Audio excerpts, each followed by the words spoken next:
अस्सलाम वालेकुम वरहमतुल्लाहि वबरकातुहू। नाज़रीन किराम, आज मैं फ़िलिस्तीन और इज़राइल के ताल्लुक़ से कुछ बातें बताऊंगा। सोशल मीडिया का दौर है। आप लोग 6-7 दिन से देख रहे हैं कि दोनों के दरमियान खूब युद्ध हो रहा है। और इज़राइल, ये लोग जो है यहूदी लोग हैं, जिनका फ़िलिस्तीन में नामो निशान तक न था। एक दौर था कि वो लोग हर जगह जो है जलील और रुसवा हो रहे थे, हर जगह जो है से निकाला जा रहा था। और हिटलर का दौर जो है, आपने पढ़ा होगा इतिहास में कि हिटलर ने बहुत सारे यहूदियों को मारा था और उनके लिए छुपने के लिए एक झोपड़ी तक नहीं था, और कोई देश उन्हें एक्सेप्ट नहीं कर रहा था।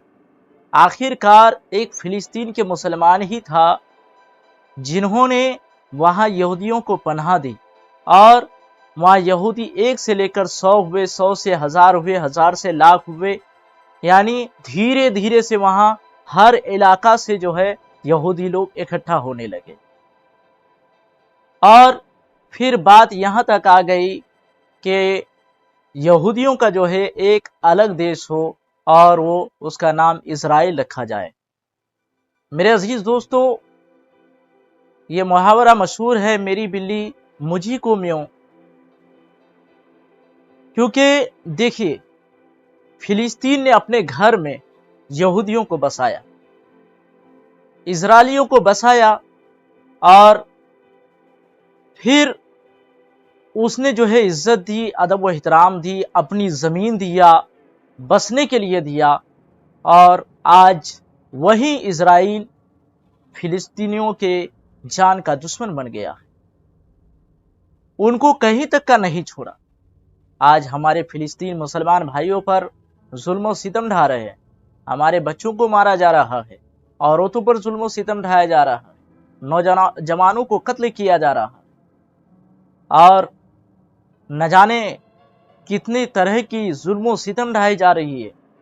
अभी गाजा पट्टी एक इलाका है, वहां चारों तरफ से इजराइलियों ने उसे घेर लिया है, मुसलमानों को, और उन मुसलमानों पर पानी तक बंद कर दिया, और बिजली का कनेक्शन भी काट दिया गया। यानी ऐसे अगर उस पर हमला न किया जाए तो वो घुट घुट कर जो है अपनी ही जगह में रह करके मर जाए।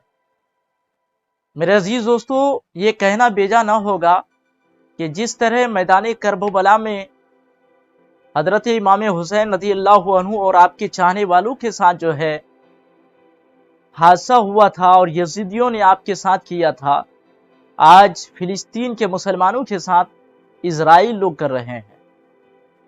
लेकिन वहां उस वक्त सोशल मीडिया का दौर नहीं था, उस वक्त दूसरे देश के मुसलमानों को खबर नहीं पहुंची थी। लेकिन आज सोशल मीडिया का दौर है और हर देश के मुसलमान देख रहे हैं कि फिलिस्तीन पर किस तरह से जुल्म सितम ढाया जा रहा है, वहां के बच्चों को जो है और बच्चियों को कैसे मारा जा रहा है, खून के जो है नदियां बह रही है। अभी मैंने आज न्यूज में सुना कि तकरीबन 10,000 तक जो है लोग शहीद हो चुके हैं। मेरे अजीज दोस्तों, आखिर ये सब हमारे साथ क्यों हो रहा? हम मुसलमान करोड़ों की तादाद में हैं, हमारी तादाद कम नहीं है, हर जगह मुसलमान की आबादी है, लेकिन हम लोग जो है आपस में बैठे हुए हैं। सुन्नी, बरेलवी, देवबंदी, अहले हदीस अलग अलग मसलक बनाए हुए हैं। मैं यहाँ एक बात कह देना मुनासिब समझता हूँ कि आप चाहे जिस मसलक का मानने वाला हो, लेकिन अगर कोई जो है इस्लाम के खिलाफ कोई आवाज़ उठे, अगर हमारे मुसलमानों पर जुल्म सितम ढाए जाए, तो मिली समाजी इत्तेफाक व इत्तेहाद हो, हम लोग मिलजुल करके जो है उस बातिल का जो है मुकाबला करें, तब चल करके जो है दुश्मनों के दिल में खौफ पैदा होगा। क्योंकि अगर कोई किसी पर जुल्म करता है तो वो दाढ़ी और टोपी देखकर जुल्म करता है, ये नहीं देखता है कि वो देवबंदी है, یا اہل حدیث ہے یا بریلوی ہے یا سنی ہے یا شیعہ ہے، بلکہ یہ دیکھتا ہے کہ وہ مسلمان ہے۔ تو مسلمانوں پر ظلم و ستم ہو رہا، ہم اور آپ غفلت کی نیند جو ہے سو رہے۔ ہم لوگوں کو چاہیے کہ مل جل کر کے جو ہے باطل حکومت کا مقابلہ کرے۔ اور دوسری بات یہ بھی ہے کہ آج کہیں ہمارے دکان کو پھونکا جا رہا ہے، کہیں ہمارے مکان کو پھونکا جا رہا ہے، کہیں ہماری عبادت گاہوں کو شہید کیا جا رہا ہے، کہیں مسلمانوں کو آتنکواد کہا جا رہا، کہیں مسلمانوں کو دہشت گرد کہا جا رہا۔ آخر وجہ کیا ہے؟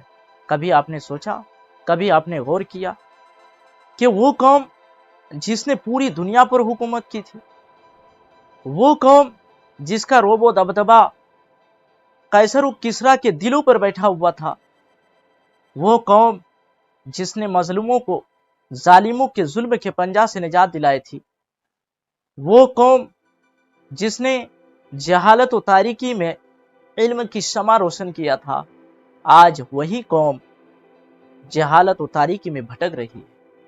آج اسی قوم پر ظلم و ستم کی پہاڑ توڑی جا رہی ہے، آج اسی قوم کی گردن پر تلوار چلائی جا رہی ہے۔ آخر وجہ کیا ہے؟ ہم پریشان کیوں ہیں؟ وجہ یہی ہے کہ ہم سنت مصطفیٰ کو اپنانا چھوڑ دیے، سنت مصطفیٰ کے مطابق چلنا چھوڑ دیے۔ آج ہمارے مسجدوں کا حال یہ ہے کہ اگر امام صاحب مسجد میں ہے تو وہی مقتدی ہے، وہی مؤذن ہے۔ امام صاحب نماز پڑھ لیے تو سمجھ لیجئے سب کی نماز ادا ہو گئی۔ یہی وجہ ہے نا کہ ہمارے مسجدوں پر حملے ہو رہے ہیں۔ جب ہم مسجد میں جانا چھوڑ دیے تو ہمارے مسجدوں پر حملہ ہونا شروع ہو گیا۔ اسی لیے علامہ اقبال فرماتے ہیں کہ طریقہ مصطفیٰ کو چھوڑنا ہے وجہ بربادی، اسی سے قوم دنیا میں ہوئی بے اقتدار اپنی۔ ہمیں کرنی ہے شہنشاہ بطحا کی رضا جوئی، وہ اپنے ہو گئے تو رحمت پروردگار اپنا۔ میرے عزیز دوستو، ایسی حالت میں ہمیں اور آپ کو توبہ استغفار کرنا چاہیے، اور فلسطین کے مسلمان بھائیوں کے لیے دعا کریں کہ اللہ تبارک و تعالی غیب سے ان کی مدد فرمائے، جس طرح اللہ تبارک و تعالی نے مسجد حرام یعنی خانہ کعبہ کی ابابیل پرندوں کے ذریعے سے حفاظت فرمائی، اسی طرح ہمارے قبلہ اول بیت المقدس کی اللہ تبارک و تعالی غیب سے مدد فرمائے، ان کی حفاظت فرمائے، اور وہاں کے مسلمانوں کی غیب سے مدد فرمائے۔